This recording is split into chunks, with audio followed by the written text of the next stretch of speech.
क्या कहते हो? Assalamualaikum Huzur. मेरा नाम है Nabil Mahmood Hayat. And my question is, what does Allah do to help you in your daily life?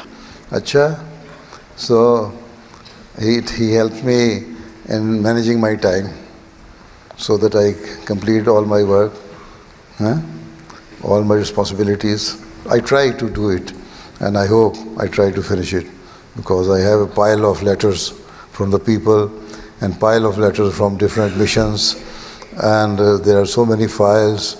Then I do see them and then give notes on them, and then if I see and think that I can do it without Allah's help, I can never, because the number is in thousands.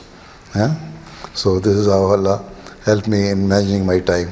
So when I see a letter, just in one glance I can just see the subject matter of it, which an ordinary person cannot read so fast.